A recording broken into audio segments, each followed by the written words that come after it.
আসসালামু আলাইকুম রহমতুল্লাহ। আশা করি আপনারা সকলে ভালো এবং সুস্থ আছেন। আমাদের বহুল প্রতীক্ষিত সেই দিন, যে দিনটির অবসান ঘটে গেছে আজকে ৫ই আগস্ট। ২০২৪ সালের ৫ই আগস্ট ছিল এমন একটি দিন যে দিনে বাংলাদেশের ফ্যাসিস্ট হাসিনা ক্ষমতাচ্যুত হয়ে ভারতে পালিয়ে যান। তার পলায়ন দিবস এবং ছাত্র জনতার বিজয়ের দিন। এই দিনটি সারা দেশব্যাপী খুব আনন্দমুখর পরিবেশে উদযাপিত হতে পারত, কিন্তু সেটা হয়নি নানাবিধ কারণে। এর প্রধান কারণ হচ্ছে যে মানুষের যে আশা আকাঙ্ক্ষা ছিল, সেই আশা আকাঙ্ক্ষাকে ধূলিসাৎ করে দেয় এই সম্মুখ ভাগের যেসব ছাত্র নেতারা আছেন তারা। তারা কেউ সরকারের অংশ হয়ে যান, কেউ সরকার থেকে পদত্যাগ করে এসে রাজনৈতিক দল গঠন করেন এবং পরবর্তীতে তারা চাঁদাবাজিতে লিপ্ত হন। মানুষের আস্থা নষ্ট হয়ে যায়। ইউনূস সরকার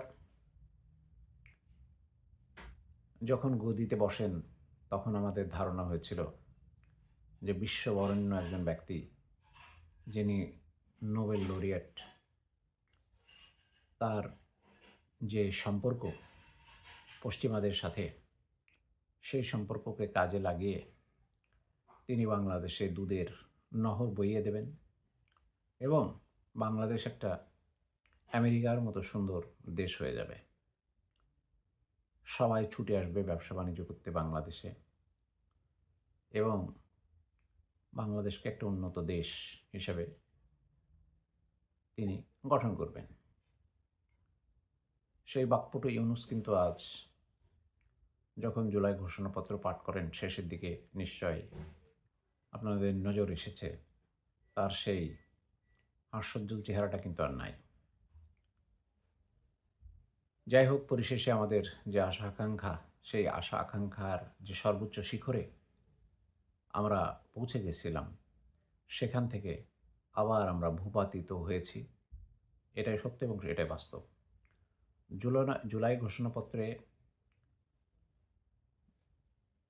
যে ঘোষণা এসেছে তাতে বিএনপি সন্তুষ্ট, সাধুবাদ জানিয়েছেন। তাদের পক্ষ থেকে বলা হয়েছে যে দোদুল্যমানতা ছিল সবার মাঝে, সেই দোদুল্যমানতা কেটে গেছে। কোনটা? প্রধান উপদেষ্টার নির্বাচনের ঘোষণাও দিয়েছেন। ঘোষণা বলতে তিনি একটি পত্র প্রেরণ করবেন নির্বাচন কমিশনে এবং নির্বাচন কমিশন ডেট দেবেন। তবে সময়টা হচ্ছে ফেব্রুয়ারির প্রথমার্ধ। নির্বাচনের কথা শুনে দেশে শান্তির সুবাতাস বইবে এমনটা ভাবার কোনো লক্ষণ বা কারণ আমি দেখছি না। অপরদিকে জামায়াত ইসলাম খুব একটা বেশি সন্তুষ্ট হতে পারেননি। তারা আলোচনা করে পরবর্তীতে এ ব্যাপারে কথা বলবেন। কিন্তু আপসেট হয়েছেন বাংলাদেশের আরেকটি দল, হেফাজতে ইসলাম। বাংলাদেশে যে একটি মর্মান্তিক ঘটনা ঘটেছিল বিগত ফ্যাসিস্ট সরকারের আমলে, শাপলা চত্বরের হত্যাকাণ্ড, সেই হত্যাকাণ্ডের বিষয়ে জুলাই সনদে কোনো কিছু উল্লেখ না থাকায় হেফাজতে ইসলাম সন্তুষ্ট হতে পারেননি। এটাই স্বাভাবিক। এই ছিল আজকের সবচাইতে গুরুত্বপূর্ণ সংবাদ।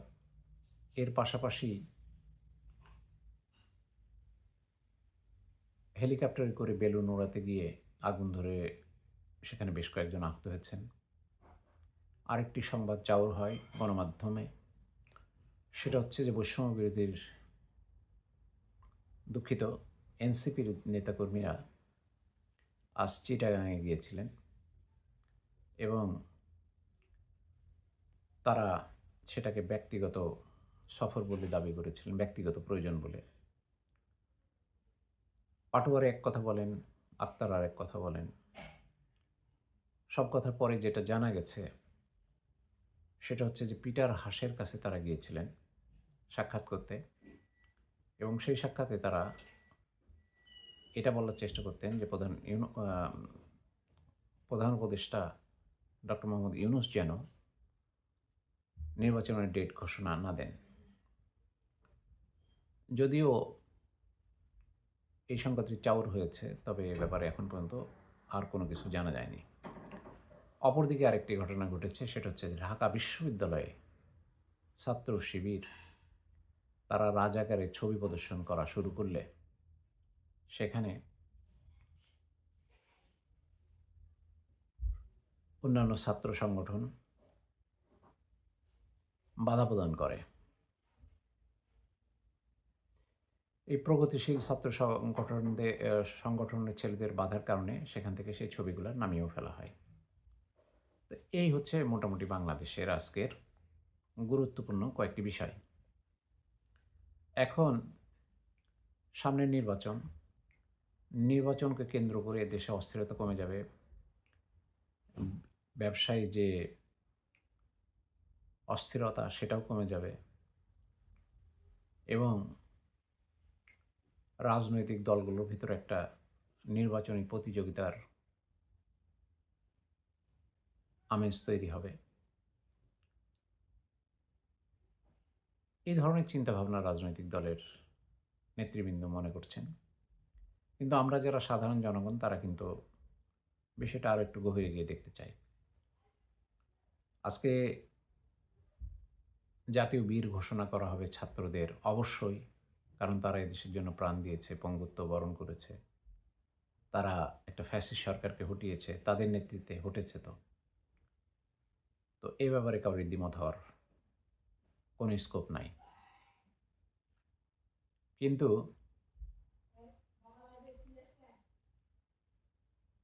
অন্যান্য যে বিষয়গুলো রয়ে গেছে, যে এই বিগত ১ বছর ধরে তিনি কি এমন সংস্কার করলেন, যে সংস্কারের ফল আমরা কি পেলাম, আজ পর্যন্ত আইন শৃঙ্খলা পরিস্থিতি ভালো না, সেটা আগামীতেও ভালো হওয়ার সম্ভাবনা খুব ক্ষীণ।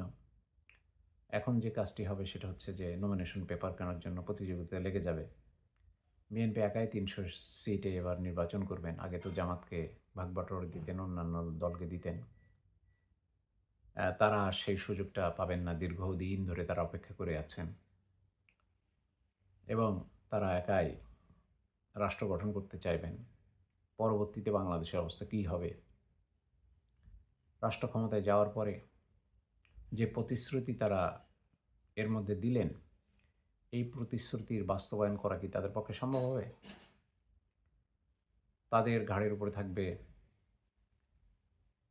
এই ফ্যাসিস্ট সরকারের বিচারের ভার, থাকবে আইন শৃঙ্খলা পরিস্থিতি উন্নতি করার ভার, থাকবে অর্থনীতির ভার। এই ভার, এই ওজন তারা উঠাতে পারবেন কিনা, এটা যেমন একটা প্রশ্ন। আরও একটি প্রশ্ন হলো যে বাংলাদেশের যে পিছিয়ে পড়া জনগোষ্ঠী যারা কর্মহীন হয়ে পড়ে আছেন, তাদের বিষয়ে কখনো কোনো কথা আমরা দেখি না বা শুনি না। ইউনূস সরকার মোটামুটি আর্মিকে দায়মুক্তি দিয়ে দিয়েছেন। আমরা সকলেই জানি যে ৫ই আগস্টের পরে তাদের কাছে ৫০০-র অধিক ব্যক্তি আশ্রয় গ্রহণ করেছিলেন, এবং তারা নির্দ্বিধায় বাংলাদেশ থেকে চলে যেতে পেরেছেন। তাদের কোনো বাধা প্রদান করা হয়নি, এবং সেই সব ব্যক্তিরাই এখন বিদেশে বসে আছেন, এবং যে লুটপাটের যে অর্থ, তাদের অর্থ তো পূর্বেই এই বিদেশেই পাচার করা হয়েছিল। সুতরাং অর্থনৈতিকভাবে তারা কেউ সংকটে নেই। তাদের শাস্তি শত বছরেও নিশ্চিত করা সম্ভব হবে না। কিভাবে পালিয়ে গেল সেই ব্যাপারে তাদের যে শাস্তি হওয়া উচিত, যারা এর সাথে জড়িত ছিলেন, যারা পালানোতে সহযোগিতা করেছেন, তাদের ব্যাপারে কি হবে, এরকম অনেক বিষয় কিন্তু আগামীতে আসবে। এবং শেষ পর্যন্ত যেটা হবে সেটা হচ্ছে যে বাংলাদেশের রাজনীতিতে সবসময় একটা অস্থিরতা থাকবে। পতিত যে সরকার, সে আওয়ামী লীগের অঢেল সম্পদ, তাদের অনেক লোকজন রয়ে গেছে বাংলাদেশে। তাদের দ্বারা বাংলাদেশকে কখনোই স্থিতিশীল করতে দেওয়া হবে না। কারণ শেখ হাসিনা প্রতিহিংসাপরায়ণ এবং তিনি মানসিকভাবে বিপর্যস্ত বলেও আমার কাছে সবসময় মনে হয়েছে। এবং তিনি বাংলাদেশের মানুষকে যে শান্তিতে থাকতে দেবেন না, অবশ্য তিনি চাইলে বিষয়টা হবে না। এখানে ভারতের একটা বিষয় থাকবে। ভারত এখানে কী ভূমিকা নেয় সেটাও ভবিষ্যতে দেখার বিষয়। আর আমাদের যে চুক্তিগুলো হয়ে গেছে, অলরেডি করে ফেলেছেন আমাদের ইউনূস সরকার, সেগুলো নিয়েও আগামীতে কথা হবে। এবং বিএনপি এককভাবে ক্ষমতা নিতে গিয়ে যে দায়িত্ব তার কাঁধে অর্পিত হবে, সেই দায়িত্ব পালনে তারা ব্যর্থ হবেন এবং পুনরায় এই ধরনের আরেকটি ঘটনা ঘটবে। এবং সেখানে আমার চিন্তা মতে বিএনপির ধস নামবে। কেন বলছি? কারণ যখন একক দলের হাতে সমস্ত ক্ষমতা চলে যায়, তখন বাংলাদেশের জন্য, বাংলাদেশের মানুষের যে মন মানসিকতা, আর্থসামাজিক যে অবস্থা, সেই অবস্থায় সরকারও তার নিজস্ব দলকে নিয়ন্ত্রণ করতে পারে না এবং নানাবিধ সমস্যা, সংকট তৈরি হয়। সেই সংকট আগামীতে কেমন হবে সেটা এখন আমাদের দেখার পালা। এখন আমাদের অপেক্ষার পালা হচ্ছে যে আগামীতে যে নির্বাচনের ঘোষণা দিয়েছেন প্রফেসর ইউনূস, সেই নির্বাচনকে সামনে রেখে রাজনৈতিক দলগুলো কী ধরনের আচরণ করেন। তারা কি চাঁদাবাজি, দখলদারিত্ব এগুলো ছেড়ে দেবেন, নাকি তারা এগুলো একদিকে চালিয়ে নিয়ে যাবেন, অন্যদিকে নির্বাচনী প্রচারণা চালাবেন এবং জনগণকে ওই উন্নয়নের একটা মূলা দেখাবেন, সংস্কারের একটা মূলা দেখাবেন। অনেক বিষয় কিন্তু আগামীতে আমাদের দেখার পরেই পরিষ্কার হয়ে যাবে যে অদূর ভবিষ্যতে এই রাজনৈতিক দল দেশের ক্ষমতায় যাওয়ার পরে তারা কি করতে পারবেন, কি করতে পারবেন না এবং কি করবেন, সেসব সম্বন্ধে আমাদের একটা স্পষ্ট ধারণা আগামীতে আসবে। এই মুহূর্তে আমাদের যে আমরা যারা সাধারণ মানুষ আছি, তাদের শুধুই দেখার পালা। আমরা দেখি যে রাজনৈতিক দলগুলা তাদের আচরণে কতটুকু পরিবর্তন আনছেন। নির্বাচন ঘোষণা হলে সব কিছু ঠিক হয়ে যাবে বলা, দলের ভিতরে বিএনপি তো সবসময় কথাটি বলেছেন। তো বিএনপি যেহেতু বৃহৎ দল, তাদের আশা আকাঙ্ক্ষা যেহেতু পূর্ণ হয়েছে, নির্বাচনের সময় ঘোষণা করা হয়েছে, সেখানে তারা এমন একটি আচরণ করুক এবং তারা দলের ভিতরে চাঁদাবাজ সহ অন্যান্য যেসব অভিযোগ তাদের নামে এসেছে সেগুলোকে তারা নিয়ন্ত্রণ করুক।